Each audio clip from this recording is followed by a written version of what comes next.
A young elephant whose oversized ears enable him to fly helps save a struggling circus. But when the circus plans a new venture, Dumbo and his friends discover dark secrets beneath its shiny veneer.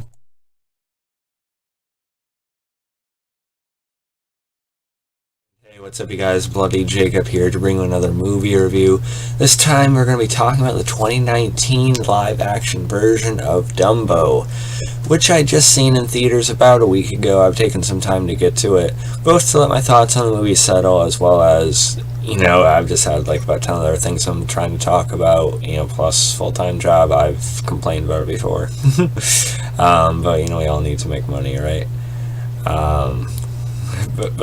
Anyway, like I said, I seen Dumbo a week ago, and I knew I wanted to give my thoughts on it, but like I said, I was still trying to let them settle, and I don't know, I wasn't overly enthused to talk about it, I guess. I mean, I thought Dumbo was fine. I thought it was pretty good anyway for what it was.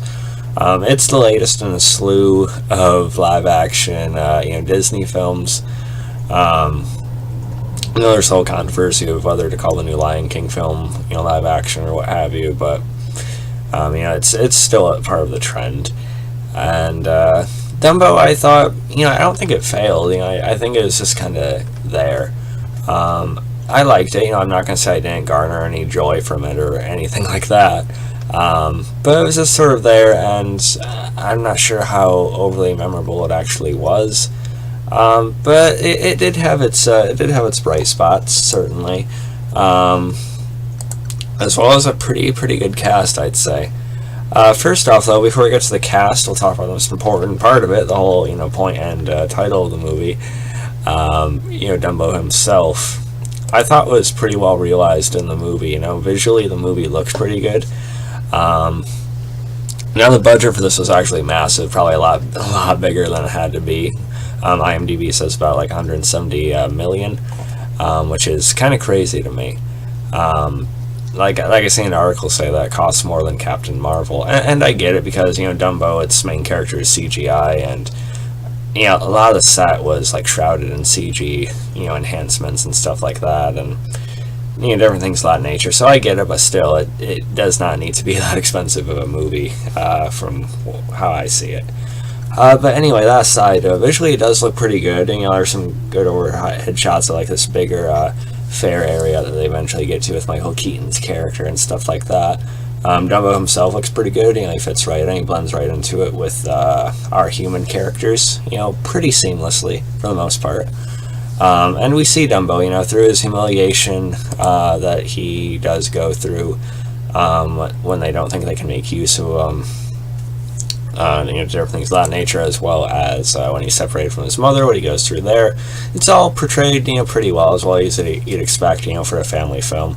You do feel when Dumbo is, put in harm's way and such, but eventually, he literally and figuratively soars.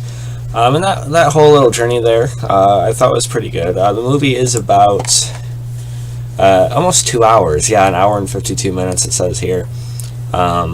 It felt a bit long. I felt like it did, I don't know if I want to say meander, but it felt a bit stretched out to me. I feel like it could have gotten away with being a more standard hour and 40, maybe hour and 45. I don't know. I might be reaching there. I might be nitpicking a bit, but one of the best things about the movie was probably Dumbo's relationship with the kids, who he's definitely closest to in the film. There's some good emotion shown there. I thought the child actress who played, the daughter did pretty well. I think her name's Anika Parker. I thought she was good. And then as far as the rest of the cast, why I went and seen the movie. Well, I might have seen it anyway because my parents wanted to see it, my girlfriend wanted to see it. But the main reason why I made sure to see it as soon as I did was obviously because of, yes, Eva Green. I think she is one of the greatest actresses of all time. I absolutely loved her on Penny Dreadful. Penny Dreadful being one of the greatest shows of all time to me. Honestly, Eva Green, in my opinion, could act out anyone. Her performance on that show, as well as other movies and projects, she's absolutely incredible. She has this presence. She's incredibly sexy. She's gorgeous. but yeah, she has this like oozing charisma and presence and way of delivering lines and speaking and her mannerisms, everything. She is a perfect fit in this movie. She really worked herself into it. She's this trapeze artist, sort of working with Michael Keaton's kind of villain character. At first, we found out a little bit more to that relationship or lack thereof, and of course, she eventually tries to help out Dumbo and the others, which isn't a spoiler. You can kind of see it in some of the trailers, and she even gets to ride Dumbo, which is really fun. She actually got to ride Dumbo more than anyone. That's great. I was fine with that. But yeah, Eva Green, of course, is very good here. There's no surprise to that. I already complimented the child actors a little bit. Colin Farrell, I thought was fine. He was serviceable in the role. He's sort of this father. He's just come back from the war, so he's sort of. They don't really focus on what he went through there too much, because it is, a family movie. But I guess Colin Farrell wasn't the first choice to play the father character. I think there could have been other fits for the role. I don't think he was one of the choices, but I think Luke Evans would have worked a bit better in a movie like this, fitting with Eva Green and just the kind of fantasy family movie it is. I think Colin Farrell is a bit not that he's a bad actor, but a bit miscast, maybe a bit mismatched for the kind of movie it is, I think. Even though he is, again, sort of a rougher character just coming off of the war and everything. I feel like he could have been played by someone else. Michael Keaton, of course, he's a big favorite, for a lot of people, from Batman to Spider-Man Homecoming, I thought he was fine. His character is pretty standard in terms of, villainy, but he didn't really have to be anything else for the kind of story it is.